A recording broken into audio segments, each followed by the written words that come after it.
سخنی کوتاه درباره راتو یا رهبر راستین دکتر علی اکبر جعفری.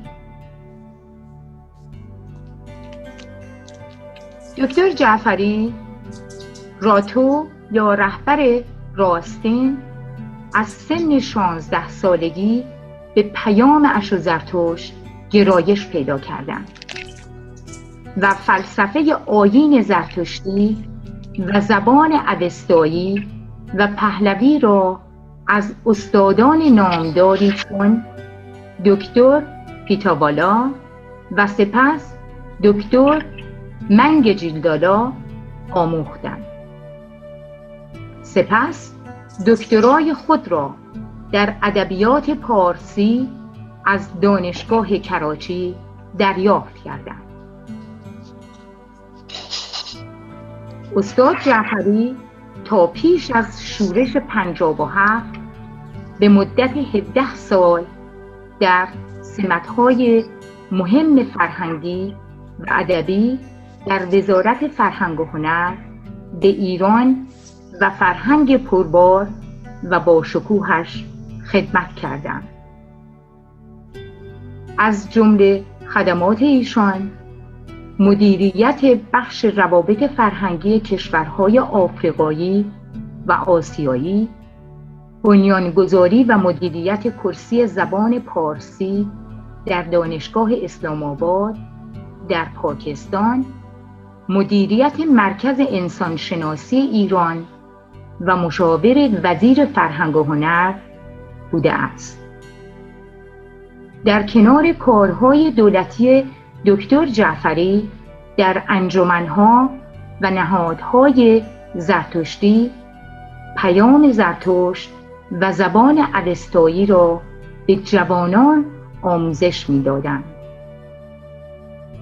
پس از شورش 57 راتو به آمریکا آمده و به کارهای پژوهشی و نویسندگی پرداختند. در این مدت کتاب پیام زرتشت و آشنایی با پیام زرتشت و دین بهی و زرتشتیگری و دین زرتشتی از دیدگاه تاریخی را نوشتند. استاد با قلمی بسیار شیرین و ساده مباحث فلسفی پیچیده را روشن کرده‌اند.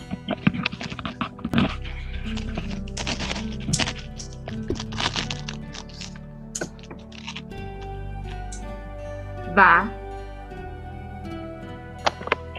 گاتها را به انگلیسی و زبان شیرین فارسی برگرداندند. برگردانی که با اندیشه زرتشت بیشترین همخوانی را داشتند و نوشتارهای زیادی در نشریات گوناگون و سخنرانی‌های بسیاری در سراسر دنیا انجام دادند. دکتر جعفری، راتو یا رهبر راستین، انجمن دوستداران زرتشت می باشند. این انجمن سترپوشی بسیاری از هم‌میهنان را در زمانی که هیچ سازمانی این کار را نمی کرد زیر نگر راتو انجام داده می شده است.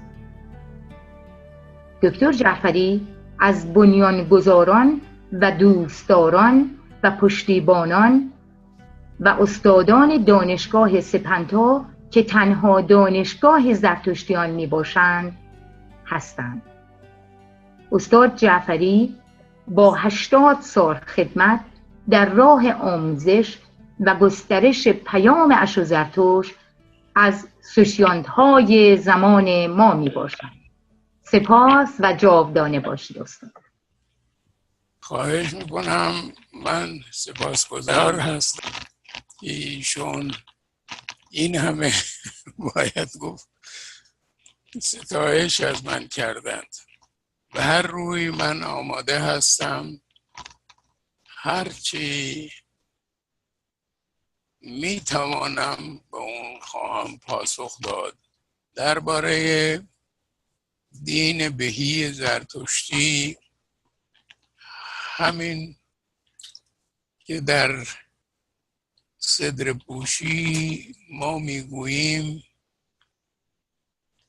که این بهترین و مهترین و زیباترین دینهایی که هستند و خواهند بود. این خودش نشان میده که دین بهی همه دینها رو مه یا بزرگ و زیبا و همون چیزهایی که برای همین ما میبینیم نخستین کسی که باید گفت پیام زرتشت رو در جهان گسترش داد اون کوروش بزرگه و هنگامی که ما خود کوروش رو اون باید گفت پیام آزادی اون میبینیم، کوروش نه تنها یعنی باید اگر تاریخش رو ببینیم ما هم این بابلی ها رو داشتیم با این همه که اونها میتازن به پادشاهی هخامنشی، کوروش نه تنها اونها رو شکست میده بلکه بجای این که پادشاهانشون بکشه و اون هم کشتن با همه آزارها رسوندن، این کار رو نمیکنه، هم پادشاهانو نه تنها بازنشسته میکنه، رایزن خودش میسازه که اینها رایزن پادشاه باشن به جای اینکه کشته بشن، جای والایی براشون میگذاره. در خود بابل ما میبینیم که چگونه همه کسانی آزاد بودن، حتی کسانی که با کوروش جنگیدن سربازای شکست خورده رو نکشت، اونها رو آزاد گذاشت و نه تنها آزاد گذاشتن، خود آزاد گذاشتن نیم کاریست، اون آباد هم میکرد، همه رو آباد. یعنی شما ببینید در تورات هیچ کس که یهودی نیست نامش نیست، در جایی که ما میبینیم در نه تنها درباره کوروش بلکه جانشینان کوروش، داریوش، خشایار، اردشیر، همه اینها رو نام میبرن و نشان میدن که اینها یهودی‌ها رو نه تنها آزاد کردن بلکه بیش از اون که کسی آباد میتونه بکنه اینا کردن، حتی نیایشگاه به اون بزرگی رو ساختن که امروز اون خرابش مانده و اون رو هم خراب رومی ها کردند. این خودش نشون میده که دین بهی زرتشت با همه مردم، با همه جهانیان با رفتاری میکند که باید گفت بیماننده و ما باید اینها رو بدانیم به زمان هخامنشیان میبینیم هر کسی که 23 تیره یا 23 قوم یا 23 مردم، اینها هر کدام به باور خودشون، با فرهنگ خودشون، با پوشاک و میهن خودشون، همه در شاهنشاهی هخامنشی. یک چیزی که واژه‌ای که میخوام روشن بکنم، واژه క్షత్را که شاه شده. شاه یعنی آباد کننده. خود క్షత్را کسیه که به آرامش کسانی رو آباد میکنه و جایگاهی بهشون میده. بنابراین شاهنشاهی هخامنشی رو اینهایی که میگن امپراتوری، این نادرسته. امپراتوری نبود، بلکه باید گفت همبندی 23 قوم رو هخامنشیان راهنمایی میکردند و هر کسی آزاد زبان خود را، فرهنگ خود را نگه داشت. و ما از هخامنشیان گرفته تا ساسانیان در تاریخ یک جنگ دینی رو ندیدیم. با یونانیان یا رومیان که جنگیدن همش سیاسی بود.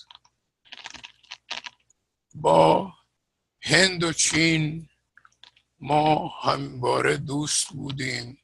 این خودش نشون میده که ما با دینهای دیگر یا فرهنگهای دیگر ایرانی چه رفتاری داشته و با نه تنها باید بداره هنوز، بلکه کاری بکنه که جهان از خشم،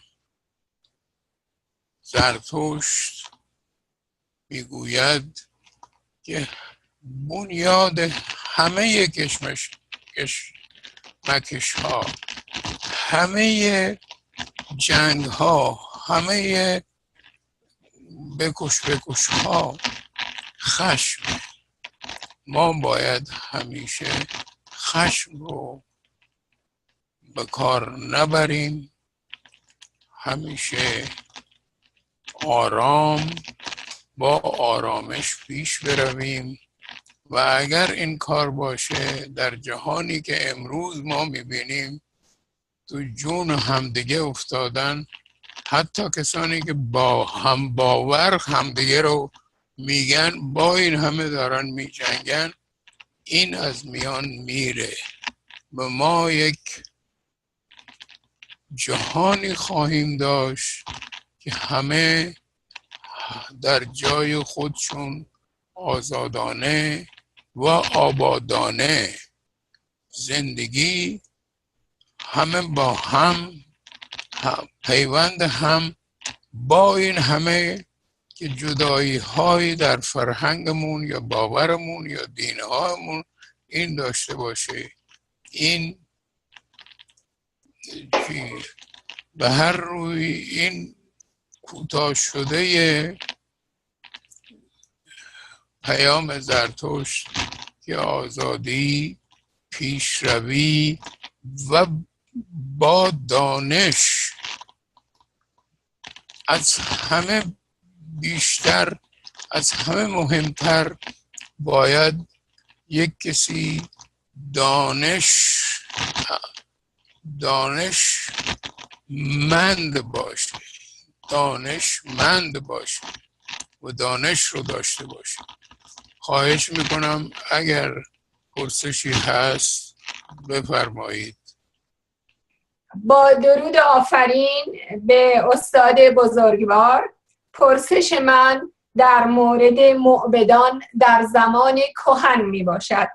آیا آنها دانش ویژه‌ای را به غیر از گاتها به پیروان خود آموزش می‌داده‌اند؟ با سپاس.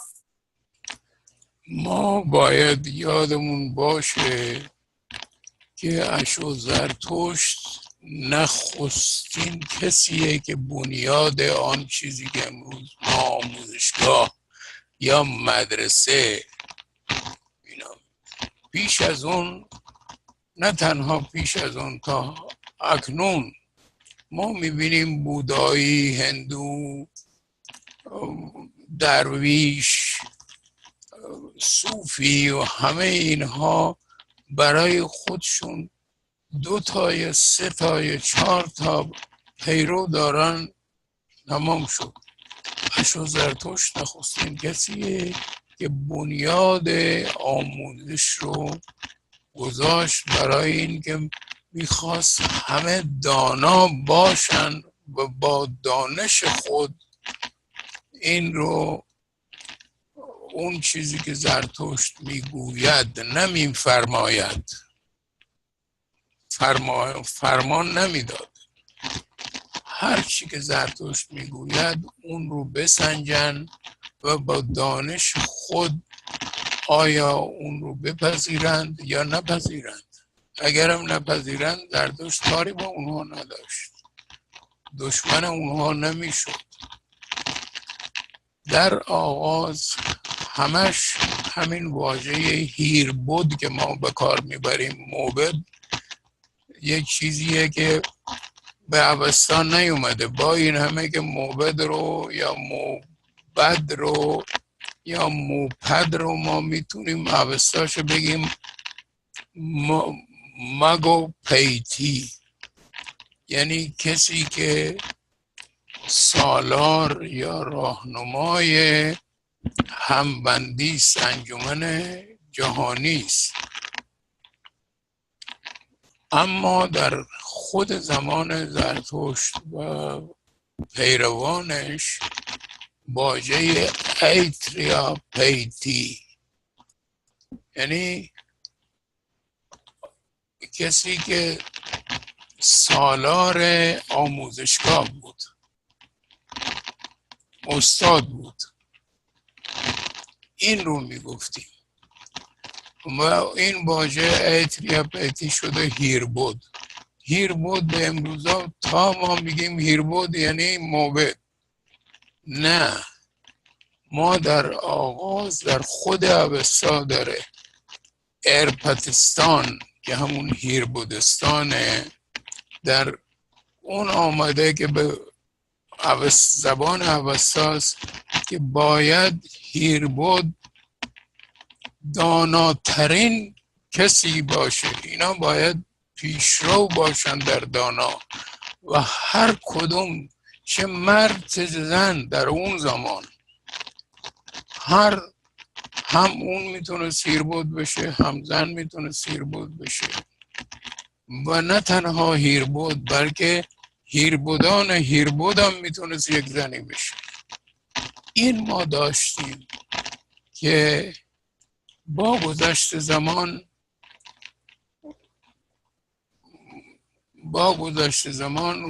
به ویژه اکنون که رسیدیم، یعنی یک موبدی جز یک چیزهای کوچولویی درباره دین دیگه هیچ نمیدانه.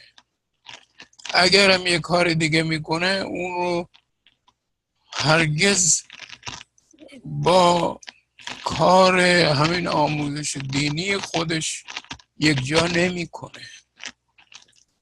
باید ما برگردیم و هیربود داشته باشیم، آموزگاری که داناترین باید دانش همه جهان رو، همه چیزا رو، نه تنها اون چیزی که ما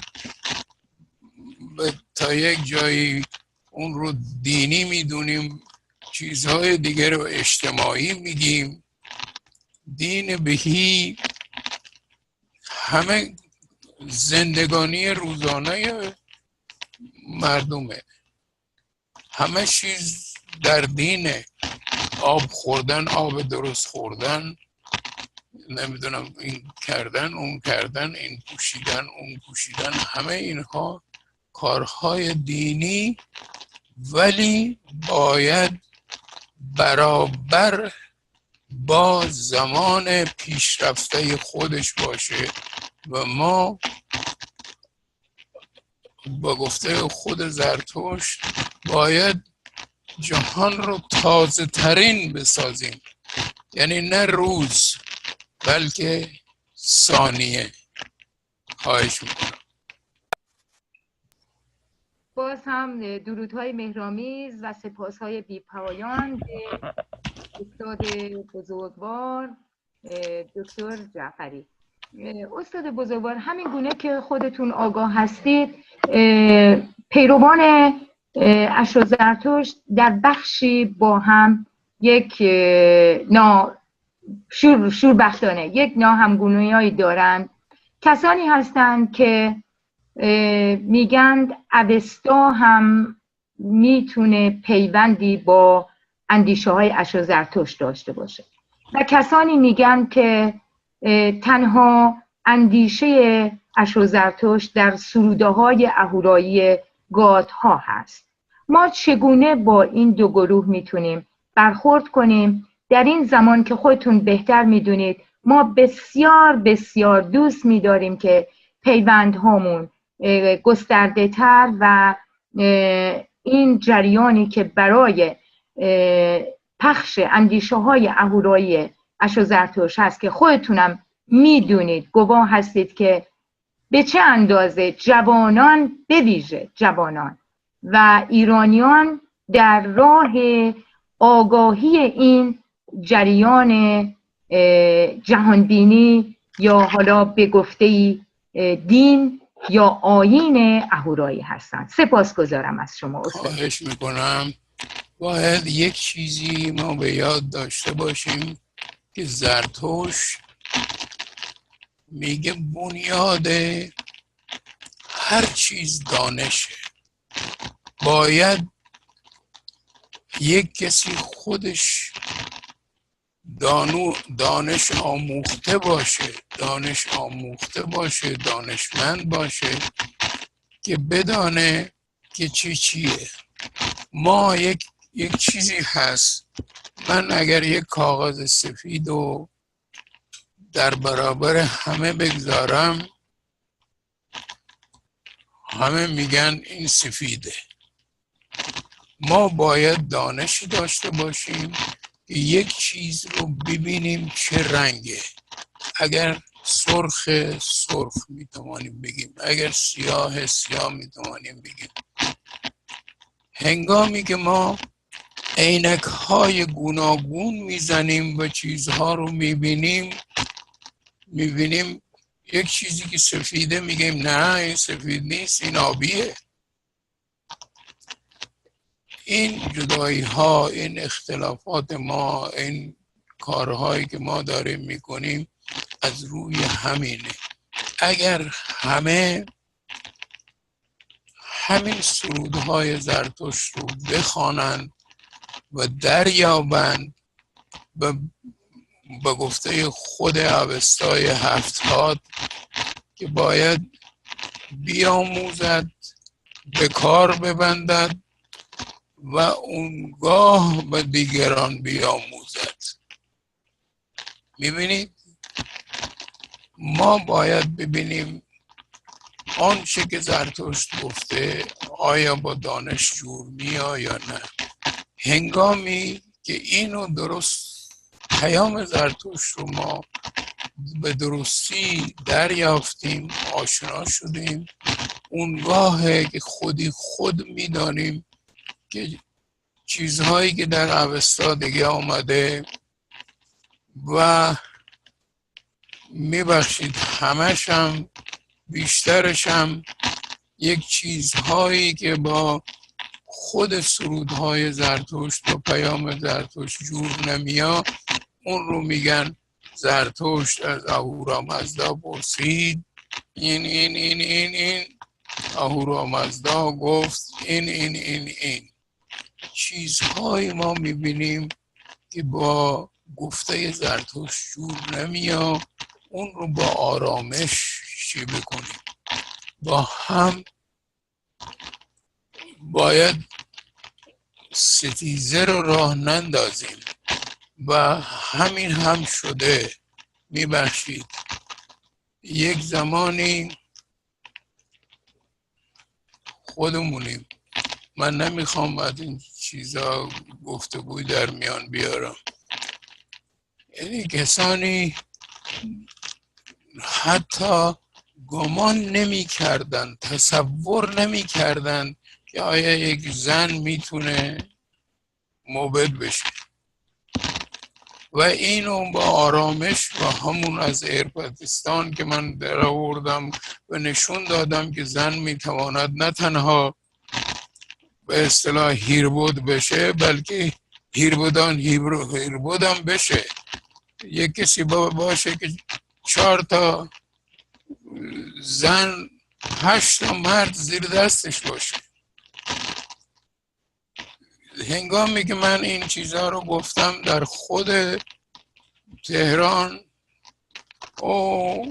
یک چی بگم، یک گفتگوهایی شد که جعفرین میگه. امروز میبینم با آرامش ما این گفتگو رو کردیم و من کاری به اینها با جنگ و این و دعوا نداشتم. خود همون هایی که یا فرزندان اونها امروز میبینیم زن موبدیار شد، زن موبد شد. این رو باید ما یاد بگیریم که آنچه که درست هست، آنچه که پیام زرتشت با دانش جور میاد و چیزهایی که در اوستا هست زمان خودش همه چیز خوب بوده. من میبخشید به اوستا میبالم، همیشه میگم اوستا یک چیزی به این بزرگی ما داریم، اون درست، ولی در اوستا یک کارهایی که مثلا 3000 سال پیش میکردن امروز ما نمیتونیم بکنیم. امروز از اون بسی بیشتر بهترین چیزهایی ما داریم. یه زمانی میبخشید ما سوار اسب میشدیم و شتر میشدیم، امروز سوار هواپیما میشیم، از یک جایی به یک جای دیگه میریم. اینها رو ما باید یاد بگیریم که پیام زرتشت همینه، نگفته که شما باید سوار اسب سفید بشید، این فرمان رو نداده.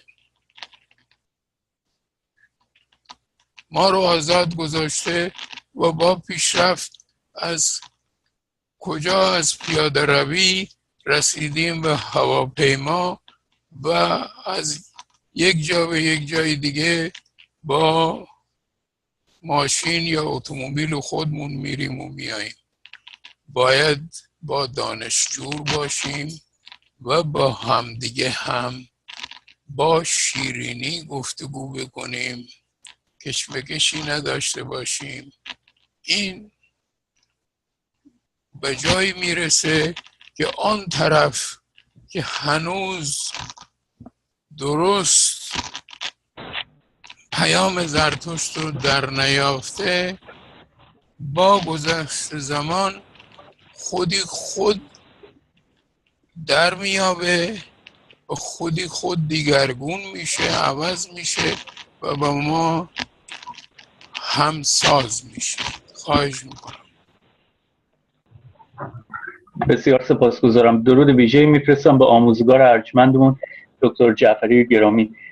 پرسشی رو داشتم و دوست داشتم راهنمایی میکنیم بیشتر در این باره. از اونجایی که میدونیم در گاتاها هیچ سخنی از هیچ ملت و هیچ کشوری نیومده، ولی بنمایه‌هایی رو همچون اوستا، همچون اندرزنامه‌های موبدان دوران ساسانی، همچون کتاب‌های بازمانده متون پهلوی که در اختیار داریم، اینها به شدت درباره ایران سخن میگه. حالا در رابطه با خود ما ایرانی‌ها، اینکه میدونیم گاتاها سخنان زرتشت هست و نه هیچ نسخ و هیچ کتاب دیگه از زرتشت نیست، به نظرتون چقدر اهمیت داره که ما با متونی مثل اوستا، مثل اندرزنامه‌های پهلوی نستیزیم و هجوم نبریم به اونها و اونها رو درباره خود ماهیت خود ایرانیمون ارج بگذاریم. سپاسگزار میشم در این باره راهنمایی کنم. خواهش میکنم. یکی از خوبی‌های زرتشت همینه که ما نمیدونیم زرتشت نگفته من آریایی هستم، ایرانی هستم، نگفته من چیزی نشنیدیم در کجا به جهان آمده، در کجا از جهان رفته. همش گفتگوی جهان از خانه آغاز میگرده. باید یک خانواده باشه، یک خانه‌ای داشته باشه. خانواده ها و خانه ها یک آن چیزی که امروز ما میگیم محله، یک محله، یک شهرکی پدید بیارن. شهرک ها شهرستان ها رو، شهرستان ها استان را، استان ها کشور و کشورها جهان رو. زرتشت درباره همین گفتگو میکنه. پس آنچه که ما درباره ایران خودمون داریم، ما میبخشید یک نمیخوام دوباره از موضوع بیرون برم و اون اینه که این ایران زرتشتی از همون هخامنشیان یا مادها از پیش از اونها گرفته تا ساسانیان چه کارهایی به جهان دادن، چه دانشهایی به جهان دادن. یک کارهایی که میبخشید در این زمان که اروپا پیش برنده جهان شده، هنوز اروپایی ها اون کارهایی رو نکردن که ما در این 2500 سال به جهان کردیم. از خوراک و پوشاک و رفتار و کردار و یعنی همون اندیشه نیک و گفتار نیک و کردار نیک خودمون در جهان پخش کردیم. این هنگامی که وقتی که ما میبینیم میتوانیم هم ایرانی باشیم و هم جهانی. اون کسی که مصری هست یا اون چینی هست یا اون کسی که خودشو تازی یا عرب میگه باشه، ما با همه خوب باید باشیم، کاری بکنیم. یک چیزی که هست اون کینه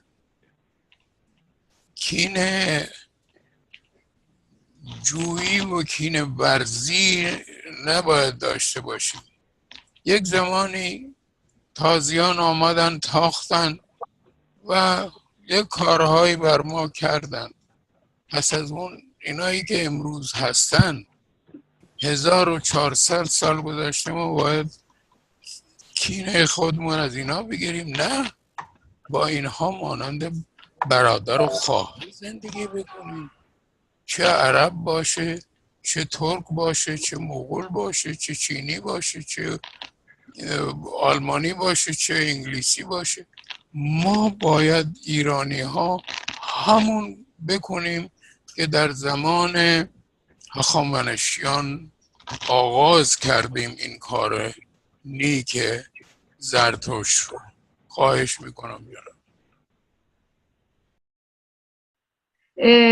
استاد بزرگوار، این گونه که شما به ما پند و اندرز میدید که ما با مهر خب دیرینه خودمون و با خردمندی از برگرفته از گاتهای اشر زرتشت با همگان به این گونه رفتار کنیم،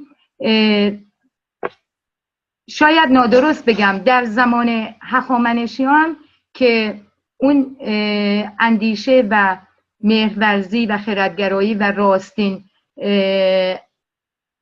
رفتار هخامنشیان بود که به ما پند و اندرز میده. خب به اون زمان این همینجور که گفتیم تازیان اسلامی به ما هجوم نیاورده بودن، نتاخته بودن که به این گونه ما رو خب در پس اون 1400 سال امروز خودتون میبینین شاید 7 یا 6 یا 7 میلیون از ایرانیان بیرون از ایران اهورایی داریم زندگانی میکنیم. ما به هیچ روی با هیچ کس سر ستیز و ناهنجاری نداریم، اما چه کنیم که وقتی به ریشه های نیکندیش و پاک خودمون برمیگردیم میبینیم که یک همچین جریانایی بوده که امروز شما بزرگوار و من کوچک از ایران، از جای زادگاه نیکندیشان به دور هستیم.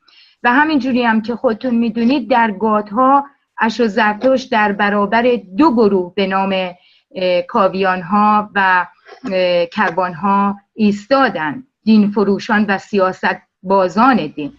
ما امروز چگونه باید برخورد کنیم؟ پیرو از سخنرانی شما که الان به ما پند دادید که درسته ما با مهر و خردمندی میریم جلو، ولی امروزه ما چگونه کنیم؟ سپاسگزارم.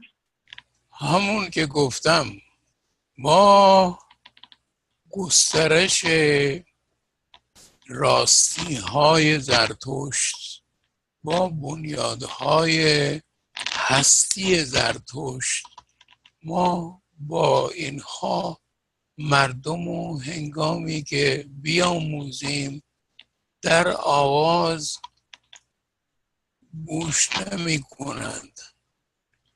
و یک چیز کوچولویی میخوام بگم اینجا.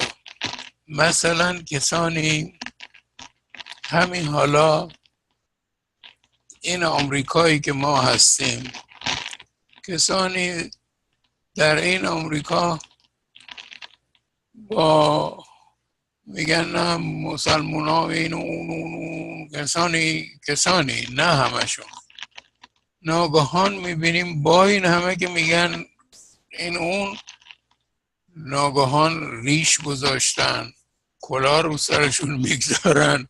یک باید گفت یک چهره های میبینیم که بسیاری از اینها رو من که نگاه میکنم میگم شاید این مسلمان شده، هنگامی که میبینیم نه نشده. ما هم به همین گونه اگر گفته های خودمون رو به دیگران برسونیم، در آغاز میگن نه ما گوش نمی کنیم، نمیتونن گوش نکنن، نمیتونن نسنجن، نمیتونن داناتر از اون که هستن نشوند. اینها رو هنگامی که ما میبینیم، باور کنید کار به زودی همیشه در 1 سال 2 سال 4 سال 5 سال نمیشه. امکان داره 50 سال دیگه پیام زرتشت در جهان گسترش پیدا بکنه و جهان رو آرام، آباد و شاد بکنه. خواهش میکنم. بله، درود بر شما و سپاس از دکتر جعفری گرامی بابت زمانی که به دوستان دادن.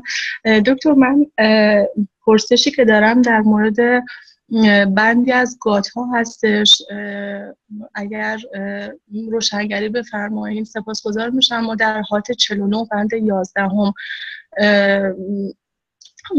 به گونه‌ای، حالا من با برخی دوستان یا برخی جاها که خوندم این رو به شکلی اینطور تفسیر کردن که شاید اشاره‌ای به نوعی تناسخ روان بدکرداران از نظر دین زرتشت باشه که یعنی روزی امکان داره که روانشون برگرده و به شکلی پالایش بشه و دوباره در واقع به سوی روشنایی بپیونده. من میخواستم بدونم آیا چنین دیدگاهی در مورد این بند درست هست یا خیر؟ سپاسگزار میشم اگر پاسخ کنید. خواهش میکنم. یعنی این یک چیزی هست که خوبی زرتشت اینه که هر چیزی رو باید گفت تا 100%، یعنی همه اون نکات اون مسئله رو خودش در نمی گفت. من در این باره که زرتشت میگه که ما همه به سوی رسایی هاروتات کمال و امرتات باید گفت جاودانی میریم، این رو میگوید. و همونطوری که شما گفتید در این بند یک اشاره میشه که آدم شاید میگه که تناسخ هم درسته. ما خود زرتشت از تناسخ دوباره برنگشته که گفته که من همون کسی هستم که زرتشت بودم و حالا میدونم تناسخ اینه اونه. چون زرتشت نمیدونست، درست در نیافته بود و برای همین اینو بیش از یک اشاره نمی کرد. این اشاره با ماست که در این 3700 سال یا 3000 سال آینده دریابیم که آیا تناسخ، این رسایی و رسیدن به کمال و جاودانی، آیا از تناسخه یا نه؟ هنوز پاسخش نداریم. و ما هندوها هم این اشاره رو که در زمان خود زرتشت شاید این اشاره بوده در میان هند و ایرانیان، یعنی آریایی ها، اون رو چه برگ و چه بگم، یعنی یک کاری کردن که در خود من که در هند 30 و اندی سال موندم، من میدیدم یک کسی که بدبخته بهش اون براهمنه میگفت که تو با بدبختی بساز، برای این که داری سزای اون گذشته تو داری میبینی. نمیدونم تو که جاروکش شدی، این باید جاروکش بشی، با جاروکشی خوب کار خودت بکن تا از این از داروکشی یک کمی بیرون میرفت و یک چیزی دیگری میشد. اینها رو ما باید بفهمیم که خوبی زرتشتینه که آن چیزی رو که 100% در نیافته بود اونو نگفته که اینی یه اشاره‌ای کرده و راستش بپرسید به ما واگذار کرده که ما در امروز یا آینده دیر یا زود به اینجا برسیم و دریابیم. خواهش میکنم. درود گرامی، با درود فراوان به همه بزرگواران این انجمن و دکتر جعفری گرامی. دوست داشتم که 3 تا پرسش بود توی ذهنم که از دکتر بپرسم. تنها این که یه هراسی دارم، نمیدونم پرسش های من مناسب این انجمن و یا این نشست هست یا خیر، ولی میپرسم با اجازه شما. پرسش اولم این هست که پایان این گیتی چگونه خواهد بود و چه اتفاقی برای ما خواهد افتاد بعد از مرگمون؟ میبخشید باز من برمیگردم و زرتشت. زرتشت از مرگ بر نگشت که به ما بگه که ما این شد. ما هنوز نمیدونیم، تنها چیزی که میبینیم و میبینیم پیشرفت داریم میکنیم و از غارنشینی به اینجا رسیدیم که امروز من و شما داریم گفتگو میکنیم و همدیگه رو میبینیم. از این چیزهایی که زرتشت خودش درباره این که ما کجا میریم، بهشتی هست، دوزخی هست، هیچ از این گفتگوها نکرده. اما اون چیزی کرده که کسی که بد میکنه بد میبینه، خوب میکنه خوب میبینه. اینها یک چیزهایی هست که ما همه درست در میابیم این چیزا رو و کوشش میکنیم که بهتر و بهتر بکنیم و میبینیم به سوی آینده به پیشرفت هستیم و دانشمون بسی بیشتر از اون شده، بسی بیشتر از اون که خود زرتشت در اون زمان زندگی میکرد. ما بسی پیشرفته شدیم.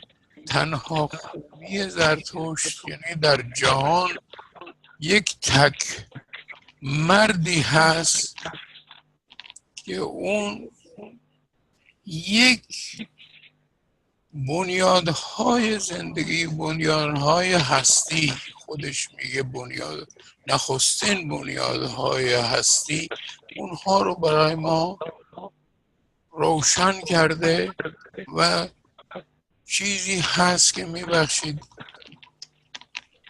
در همین اوستا صدها چیزه که کهنه شده و از کار افتاده، ولی یک گفته زرتشت هنوز ما نمیتونیم بگیم که زرتشت اینجا لغزیده یا اینو درست نگفته.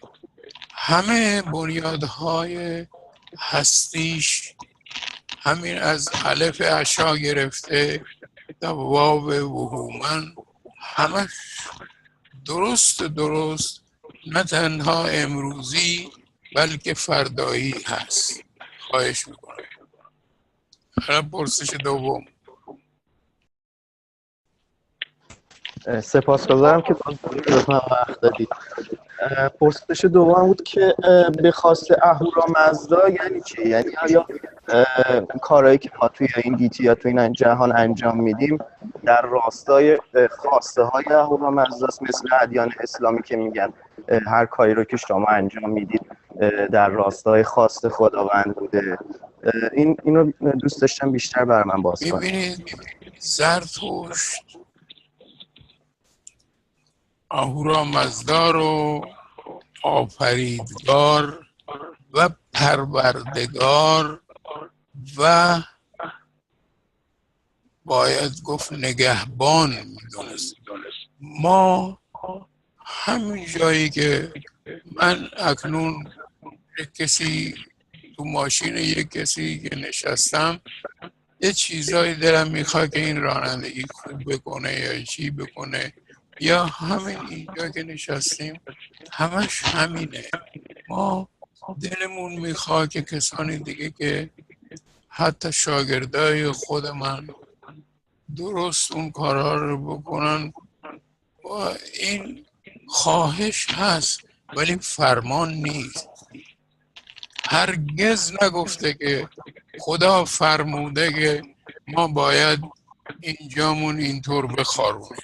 نه، هرچی گفته اون بنیادهای هستی هست و در این شکی نیست که اهورامزدا که ما رو آزاد گذاشته همینو میخواد که ما در راه راست و این جهان رو بهتر بسازیم. خواهش میکنم. یه سالی خدمت آقای دکتر داشتم که یه کتابی من دارم اینجا به نام مجموع قوانین زرتشت. در صورتی که جناب مینو سپر، من از ایشون پرسیده بودم گفتن که این مجموعه یعنی اشو زرتشت اصلا قوانینی رو نذاشتن، ولی میخواستم بدونم آیا همچین قوانینی هست که کتابش در دسترس هست یا نه اصلا اشو زرتشت قوانینی رو برای هموندا ایرانی ها گذاشته بودن یا نه، چون خیلی قوانین سنگینی هست، اصلا با اسلام و شریعت هیچ فرقی نمیکنه. یه مقداری من اینجا چون چند سالی نیست که من آیین زرتشت رو انتخاب کردم، دین بهیو، آیین بهیو، و گیج شدم، واقعا نمیدونم این کتاب حقیقته. خواهش میکنم. هیچ زرتشت هیچ فرمانی نداده. یعنی یکی از خوبی های زرتشت اینه که این بکن و اون بکن. من گفتم نگفته که سوار اسب بشید با سین سفید، چون هرچی بفرمیم یک قانونی اگر میگفت با گذشت زمان از کار میافتاد و میفته و گرفتاری های ما برای همینه که بسیاری از کسانی با آن فرمایشات گذشته میخوان زندگی بکنن و اون فرمایشات جور نمیاد با زمانی که ما در اون هستیم. چنین کتابی زرتشت نگفته و تنها همین گاتا 17 سرود زرتشته که در اون یک چیزهایی رو بر ما روشن کرده و بر خود ما برگزار کرده که آیا ما اونها رو بسنجیم و با دانش روز ببینیم، اگر جور میاد به کار ببندیم و به دیگران بیاموزیم. چنین کتابی نبوده و نمیتواند به نام هر کس که به نام زرتشت کرده میبخشید. راست نگفت. باز هم سپاسگزارم از استاد بزرگوار. اگر زیاد خستتون نکرده باشیم، همینجور که خود بزرگوارتون می‌دونید و به ما آگاهی و آموزش دادید، 6 فروزه اهورایی رو داریم که از راستی، نیکاندیشی، چیرگی بر خود، آرامش و رسایی و جاودانگی سخن میگوید که اگر ما این 6 فروزه اهورایی رو در زندگی روزمرمون، همینجور که گفتید در دم و بازدممون، اگر بتونیم کوشش کنیم باهاش زندگی کنیم، خب همونجور که خودتون گفتید دیگه چه بخوایم چه نخوایم به اون نیک سیرتی و راستین زندگانی گرایش پیدا میکنیم. در این بخش که یکی از دوستامون پرسش کردن در زندگی پس از این زندگی، یعنی در گذشتن، چون همینجور که خودتون میدونید در اندیشه اشو زرتشت نامیرایی هست که اشاره‌ای هم کردیم بهش. درباره سرای سرود اون چی هست؟ آیا این جریان هست؟ خواستم کمی آنچه که ما امروزا میگیم شاعری بوده و شعر گفته به فارسی. ما سرای سرود یک جایی هست که اگر یک جایی به اونجا میرسیم از سرودها و آهنگها از اون خودمون یک آرامشی میبینیم. اینطور جایی، ولی این نیست که یک خانه ای هست که اونجایی که وقتی که رفتیم اونجا موسیقی دینگ دینگ دینگ دینگ میکنه. نه، ما سرای سرود یعنی جایی که همش آرامش و شادی باشه. به این چنین جایی رو میرسیم. حالا چنین جا کجاست اون رو نه زرتشت روشن کرده و نه میتوانست روشن بکنه، ولی اون چیزی که دریافته باید ما به جایی برسیم، به رسایی و جاودانی که اونجا همش سرود و سرود و سرود باشه. آموزگار ارجمند، یه پرسشی داشتم. از اون جایی که پس از اشو زرتشت در میان ایرانیان و به ویژه حتی در میان مردمان غرب ایران، فلات ایران، افراد خودشون رو زرتشت مینامدن، به هر حال نام زرتشت رو بر خود میگذاشتن و تا جایی که دست کم من دستگیرم شده اینها به سوی یونان و روم باستان هم میرفتن. آیا این سخنی که در میان فیلسوف‌های یونانی و پس از اون روم گفتار زرتشت چنین گفتی که میگویند، اینها بیشتر روی سخنشون به این ایرانی هایی هست که خودشون رو شاگردان زرتشت مینامیدند، یا نه این فیلسوفای یونانی سخنشون به خود اشو زرتشت هست؟ حالا کار به این که درست و غلط میگن رو ندارم، فقط این که روی سخنشون کدام زرتشت هست. سپاسگزارم. همون زرتشت هایی که شما گفتید، کسانی که به نام زرتشت یا به نام زرتشتی با یونانی ها، و یادمون باشه که هیربود من گفتم باید داناترین کسانی باشن و برای همین کسانی که به اصطلاح مگو بودن یا مغ بودن، یعنی به اندازه دانا بودن که هنگامی که وقتی که به یونان و جاهای دیگه میرفتن اونها حتی اینا رو جادوگر میدونستن. واژه انگلیسی ماجیک از همین مگو ما هست که مجای یا مجی جمعشه. اینها کسانی بودن که زرتشت، و حتی نامشون هم اگر زرتشت بود، یا کسانی که یک واژه اوستایی داریم زرتشت رو دیما، یعنی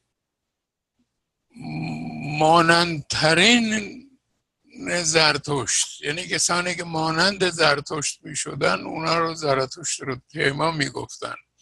آیا اینها اونا بودن یا به هر روی دانشمندان ایرانی که اونجا می رفتن و همیشه خودشون رو زرتشتی می دانستن اونها بودن. زرتشت رو حتی اون فیلسوف شماره یکیشون فیثاغورس هم ندیده بود، گو که میگن اون شاگرد زرتشت بوده.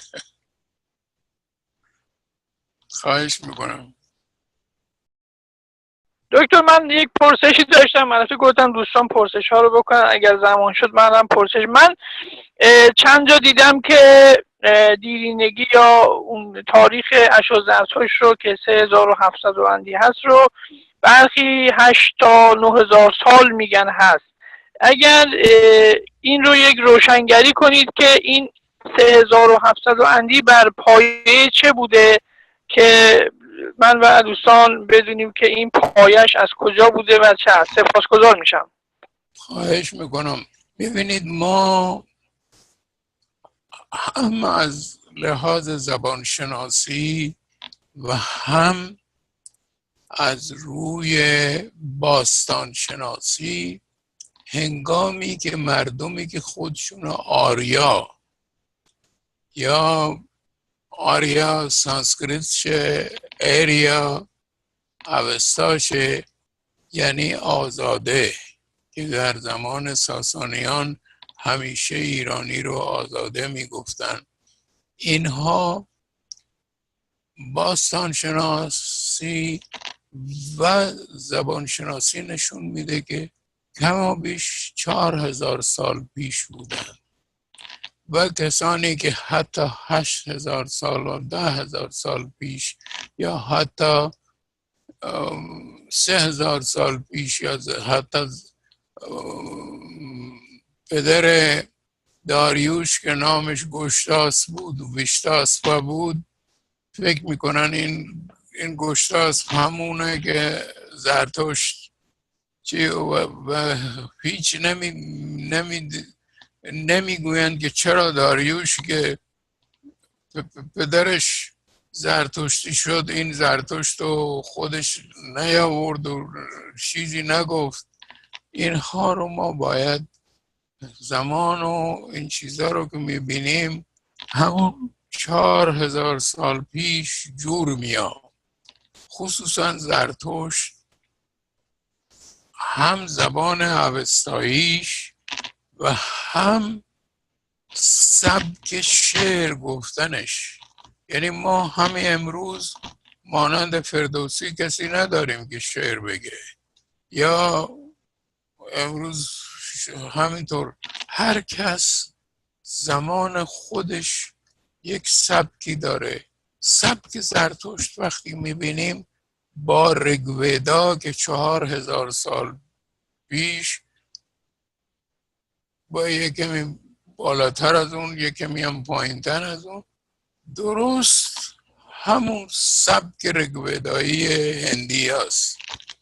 این خودش ما رو به 4000 سال میرسانه و هنگامی که نگاه میکنیم که زرتشت زمانی پیامش داد یا زمانی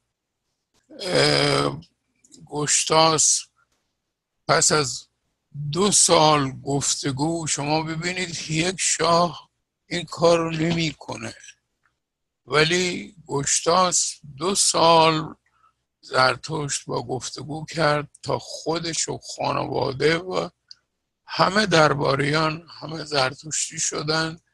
و اون روز رو هنگامی که وقتی که ما میبینیم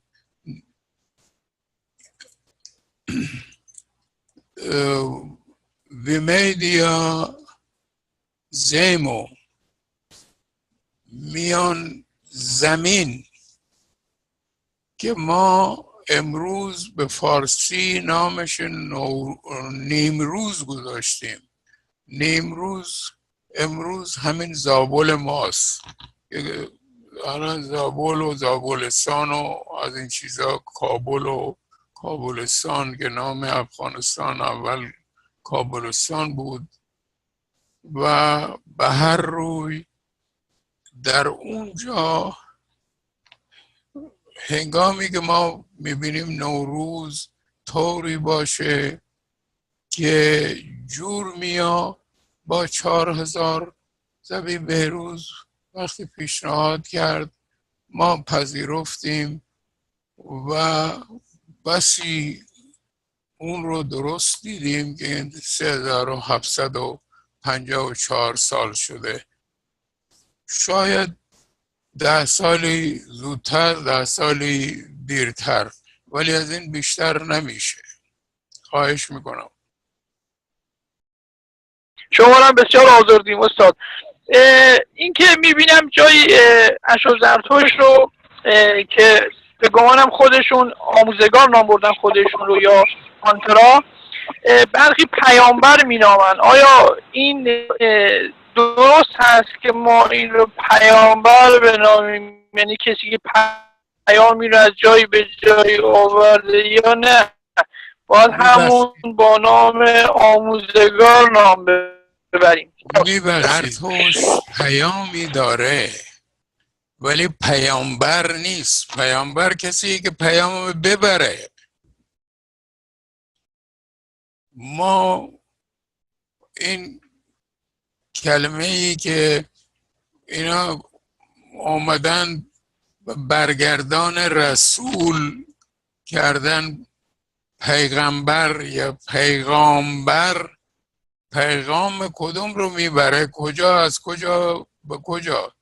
این رو اگر پیام آور بگیم، بله زرتشت پیام آور هست، چون پیامی دارد که به ما با پیامی است باید گفت خدایی، پیامی است که همین پرسش و پاسخ که ما میگیم، شما آیا میدونید اگر همه نوشته های دین های دیگر، دین های سامی، دین های هندی، دین های چینی، دین های مینی، دین های لینی، هر چی دلمون میخواد، در اونها پرسش نیست.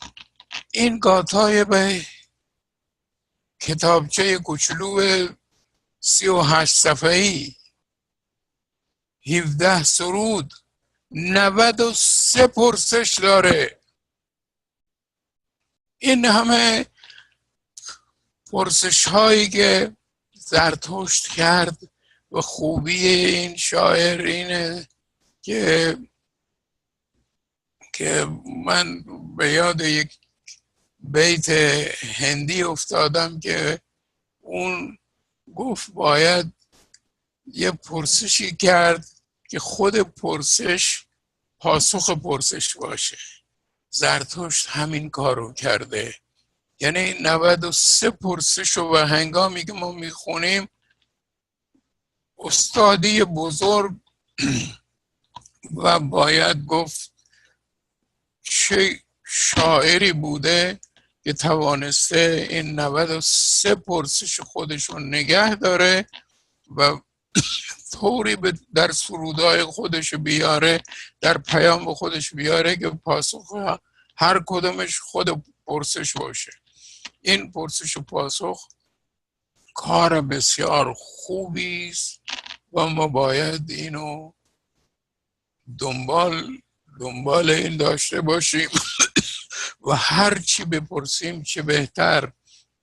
و اینجا به یاد میبخشید میپرم به یک چیزی، گاهنبار، که گاهان فارسی گاتاست. گاتا یعنی سرود،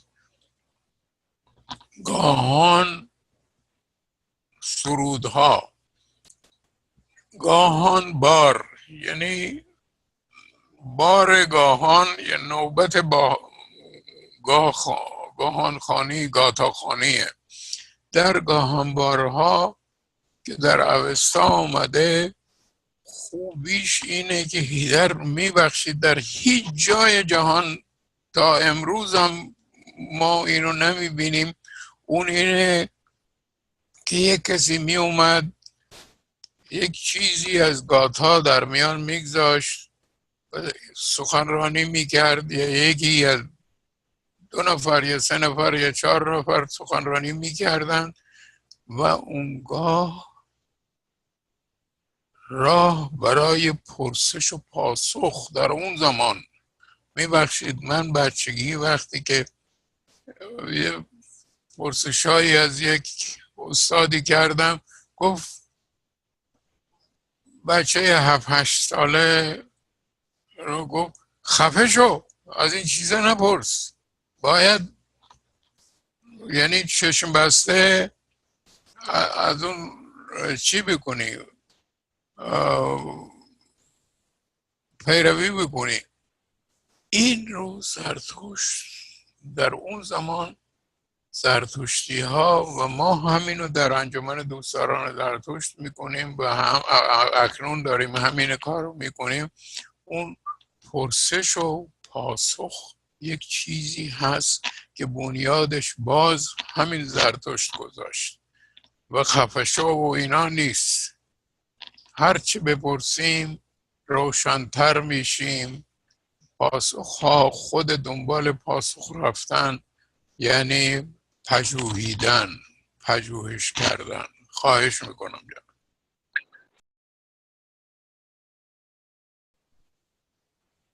سوال خدمت استاد داشتم که از من یکی از دوستای مسیحی پرسیدن، چون من هنوز کامل آیین زرتشت رو نمیدونم واقعا، پرسیدن که پس اگر تو آیین شما دنیای واپسینی وجود داره، چرا در آیین زرتشت شما میگین هر کس بدی میکنه به خودش برمیگرده؟ یعنی جواب بدی ها رو ما تو این دنیا میدیم.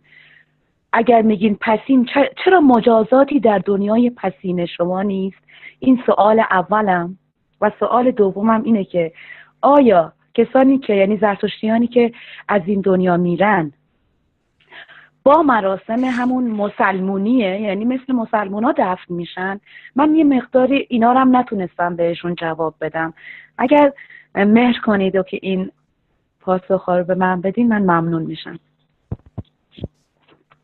نخستین میبینی یک چیزی هست، ما اینجا یک کسی یک دزدی میکنه میندازیمش تو زندان، میگیم 10 سال اونجا در زندان بمون. این میبخشید این آیین زرتشتی نیست. آیین زرتشتی اینه که اگر یک کسی یک کار بدی رو بکنه، ما باید بجای این که اونو سزا بدیم، یعنی یک کسی که بدیم، اونو باید کاری بکنیم که درست بشه، دیگه این کار رو نکنه. کسانی که زندان میرن میبخشید از زندان بیرون میان، زندان بهشون خوش گذشته، میخوان دوباره برن. برای همین این زندان بازی که یادمون باشه که در ایران ما زندان نداشتیم، زندان پس از آن آمد در ایران. ما کسانی که کار بد میکردن کوشش میکردیم که اونا رو درست بکنیم.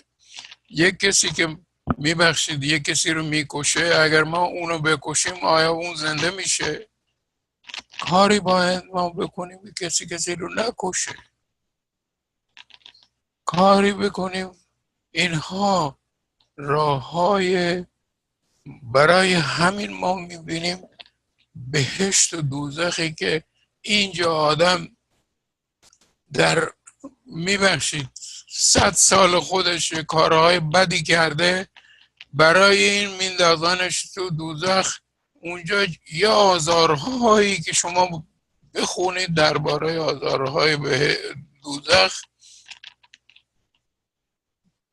اینطوری که من میبینم تا میلیون ها سال یک بدبختی که برای این نمیدونم یک کار کوچولویی اینجا کرده، ما اینجا 10 سال بهش زندان میدیم، اونجا اینجا کارهای بدی که کردیم در 100 سال باید 1 میلیون سال ما رو بدبخت بکنن، یا در بهشت کارهایی بکنیم که اینجا نمیتونستیم بکنیم، اونجا آزاد همش خوشگذرانی و این و اون. اینها جور نمیاد. اینجا من میبخشید این زدم به دستم، این دستم یک کمی درد گرفت. ما باید همینجا یک چیزایی رو میبینیم و برای همین هم زرتشت که یه اشاره‌ای به تناسخ کرده، راستش بپرسید که من تناسخ هندی‌ها رو خوب دیدم، یعنی تنها راه راستی و درستی تا یه اندازه تناسخ دیده میشه که ما بیایم اینجا بهتر بشیم. خواهش میکنم. این یکی. پرسش دوم، یک چیزی ما و اتفاقا سرخپوستان این آمریکا هم همینطور، یعنی یک چیزی هست، مورچه میمیره، چیزایی هستن که لاش مورچه رو میخورن. فیل به اون بزرگی ما درست میدونیم که فیل ها وقتی که میخوان بمیرن میرن یک جایی مخصوصی.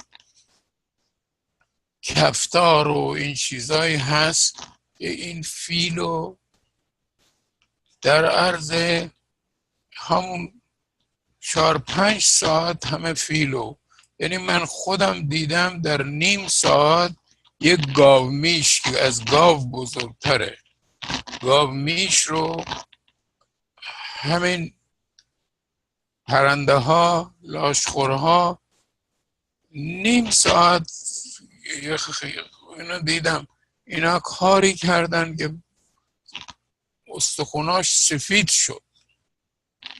و این یک چیزی طبیعت درست کرده که چیزی نگنده اینجا، از مورچه گرفته تا فیل یا حتی نهنگ به اون بزرگی که از فیلم بزرگتره تا آبه، اون اگر بمیره ما کوسه و اینا داریم که میخورن. ما کاری میکردیم که با طبیعت جور بود. زیر خاک کردن، همین امروز جاهایی که گورستان هست، آبی که از اونجا از بالای گورستان یک چیزایی میاد، خود اینجایی ها میگن این آب نمیدونم با چیزای مرضای اون مال مردگان داره و این داره اون داره. بنابراین دفن یک چیزی هست که میخواستن یک پوششی بدن در آغاز، میخواستن این مرده رو که نبینن یک جایی میکردن که بو و گندیدن و این چیزاش هیچ نبینن. اونا این کارو میکردن. هندیا میسوزوندن، که میسوخت و میرفت. یک خاکسترکی بود، خب خاکستر رو گاهی نگه میداشتن. مثلا گاندی که باید گفت راهنمای آزادی هند بود، اون وقتی که مرد گفت خاکسترشو تو هواپیما برن رو هند چی بکنن. بنابراین بهترین چیز همونه که جانورانی که برای این بار آمدن که مرده رو زود، چه مورچه، چه فیل، چه نهنگ، چه انسان، این بهترین چیز. اگر راهی دیگه نیست یه کسانی میسوزنن یا زیر خاک میکنن. خواهش میکنم. زمان دیگه به درازا کشیده. اگر درازا کشیده میتونیم ببندیم. اگر برنامه باید شما رو هم در نظر بگیریم استاد. من پیرمرد 95 ساله رو شما خسته میخواید بکنید. بس یه پرسش دیگه میخوام که خیلی خیلی خسته شدین و وقت شما گرفته میشه و سپاسگزارم میشم اگر پاسخ بدین. استاد، ما در یسنای 32 بند 7 به در واقع تو برگردان‌های مختلف، البته من معانی مختلفی دیدم، ولی خب از فلز گداخته یا از فلز مردمان به شکلی گفته شده یا سخن گفته شده. یعنی دقیقا من اگر بخوام بگم همین بس که هیچ دانایی از راه زور به کامیابی نرسیده که آن را بتوان پیروزی گفت، از سرانجام آزمایشی که فلز مردم را آب و تاب میبخشد. تو بهتر از همه آگاهی. این فلز مردم یا در برگردان‌های فلز گداخته، این به چه معنا هستش؟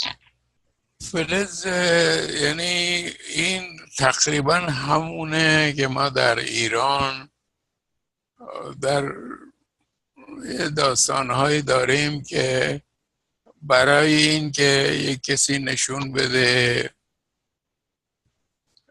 که بیگناهه از آتش میگذشت، تو میرفت تو آتش اونور در میاد.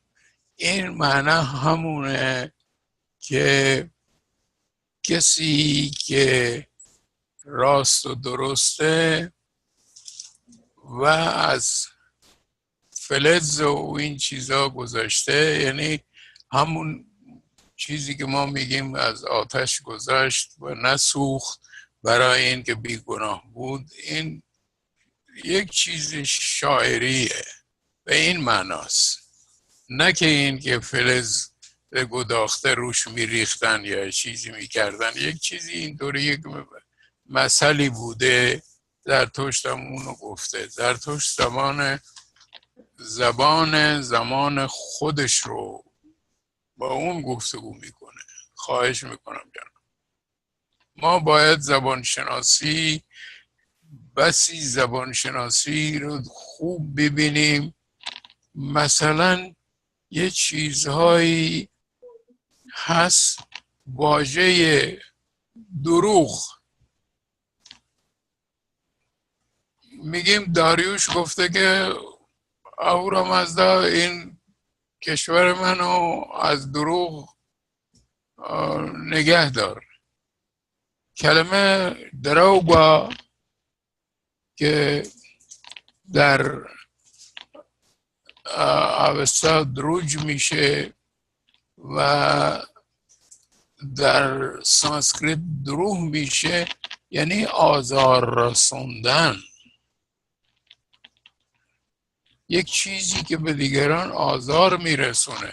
اونگاه وقتی که ما میبینیم در زمان خود داریوش وقتی که دروغا رو میگه که این کشور منو از آزار و زیان نگه دار، نه از دروغ. دروغ یکی خودش آزاردهنده هست. با گذشت زمان دروغ چیزی بود که من بگم این انگشت پامه، این دروغ میگم، این انگشت دست منه، این دروغ، اون دروغ نیست. دروغ اوستا و سانسکریت و چی در آغاز به معنی زیان رسوندن، زیانمند بود. هر چی که زیان میرسوند اونو نمیخواستن و یکی از کسان چیزهایی که زیان میرسونه همین دروغگویی است. خواهش میکنم جانم. استاد من سپاسگزاری میکنم از شما از اینکه زمان گذاشتید و مهر ورزیدید، چون همیشه به ما آموختید و امیدوارم که بتونیم بیشتر از این از شما بهره ببریم، بردیم و بیشتر از این بهره ببریم. زنده باشید. من براتون آرزوی تندرستی و شادکامی دارم استاد ارجمندم. خدا نگهدار همه، شاد و آباد باشید.